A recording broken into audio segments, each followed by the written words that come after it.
அனைவருக்கும் வணக்கம். ஸ்ரீ வியாசர் ஜோதிடம் தங்கள் அனைவரையும் அன்புடன் வரவேற்கிறது.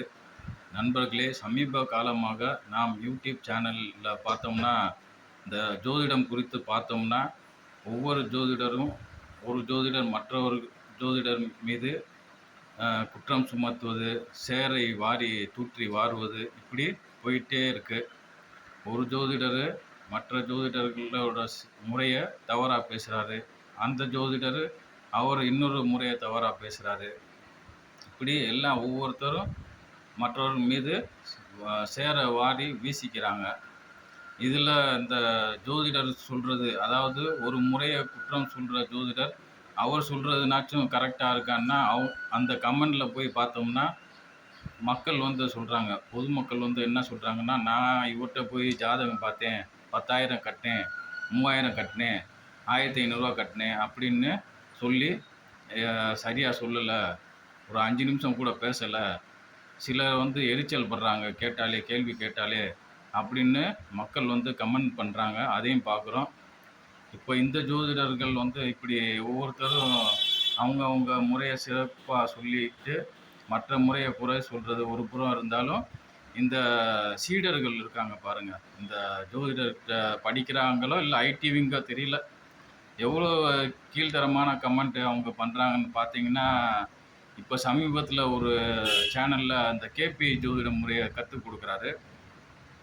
அந்த சேனலில் ஒருத்தர் கமெண்ட் பண்ணியிருந்தார், என்னென்னா, நீங்கள் வந்து ஆதித்ய குறிச்சிகிட்ட வந்து அவரோட மூத்திரத்தை வாங்கி குடித்தாலும் உங்களுக்கு ஜோதிடம் வராதுன்னு கமெண்ட் பண்ணியிருந்தார். இப்போ நேற்று பார்த்தீங்கன்னா, ஒரு ஜோதிடர் வந்து சின்ன வயசு ராம்குமார் ஆஸ்ட்ரோன்னு சேனலு, அவர் என்னடான்னா, அவர் புதுசு புதுசாக ஏதோ சொல்கிறாரு. அவருடைய கண்டுபிடிப்பை அவர் பாராட்டிக்கலாம், சொல்லித்தரலாம். அதை குறித்து நாம் வந்து எதுவும் சொல்ல முடியாது. ஆனால் மற்ற முறையை பார்த்து முட்டாள்தனம் அதுன்னு சொல்லிட்டு இருக்காரு. சரி, இவங்ககிட்ட வந்து என்னென்னா, இப்போ ஒரு ஒரு ஒருத்தர் ஜோதிட முறையை கண்டுபிடிச்சி ஒரு விளைவு சொல்கிறாருன்னா 100% எல்லாருக்கும் அந்த கரெக்டாக பலன் சொல்ல முடியணும்ல, இல்லை அந்த ஜோதிடராவது சொல்லணும்ல. நான் வந்து அவரை மட்டும் சொல்லலை, எல்லா முறைகளையும் அவங்கவுங்க சிறப்பாக சொல்கிறாங்க பாருங்கள், அவங்கவுங்க முறை தான் சிறப்புன்னு. அந்த ஜோதிடர்களை சொல்கிறேன். அந்த ஜோதிடர்கிட்ட படிக்கிற மாணவர்கள் சீடர்களுக்கு சொல்கிறேன், 100% கரெக்டாக சொல்லணும்ல. ஆனால் சொல்ல முடியலையே. அப்போ 100% வந்து உங்களால் சொல்ல முடியலைன்னா நீங்கள் என்ன, இது வெறும் பணம் வாங்கிக்கிறீங்க, பணம் வாங்கிட்டு யாரும் திரும்ப கேட்குறதில்ல. அதாவது ஜோதிடருக்கு இருக்கிற ஒரு ப்ளஸ் பாயிண்ட்னா, பலன் நடக்குதோ இல்லையோ யாரும் வந்து பணம் திரும்ப கேட்குறதில்ல. அதுதான் அவங்களுக்கு வந்து ஒரு சாதகமாக இருக்குது. இஷ்டத்துக்கு இஷ்டத்துக்கு பேசுகிறதுக்கு காரணம் இதுதான். ஒரு பொறுப்பு இல்லாத தன்மையாக பேசுகிறதுக்கு காரணம், பணம் வந்து ஜாதகம் பலன் கேட்டவர் வந்து திரும்ப கேட்குறதில்ல.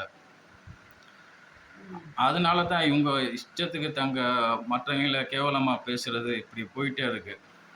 நான் வந்து இப்போ என்ன பண்ணலாம்னு இருக்கேன்னா, இந்த ஜோதிடர்களையும் ஒரு இது நுகர்வோர் பாதுகாப்பு சட்டத்தின் கீழே கொண்டு வரணும் அப்படின்னு இருக்கேன்.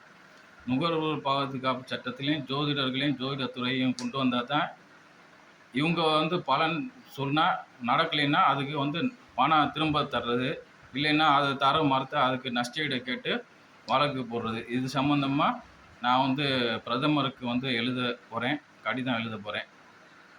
ஏன்னா இப்படியே ரொம்ப கேவலப்படுத்திக்கிறாங்க.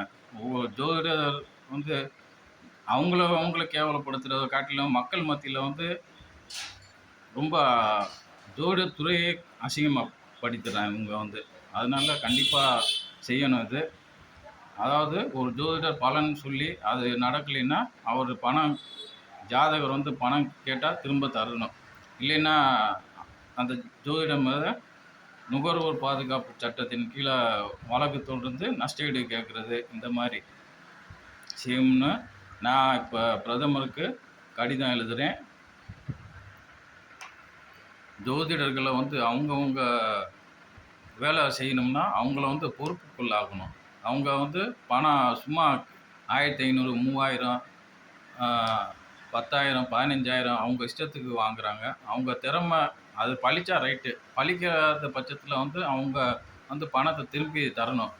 ஜாதகர் வந்து கேட்டால் பணம் இது பண்ணணும். நான் வந்து இதை குறித்து பொதுமக்களுக்கும் ஒரு விழிப்புணர்வு ஏற்படுத்தணும்னு இருக்கேன். அதுக்கு ஒரு தனியாக ஒரு வீடியோ போடுவேன்.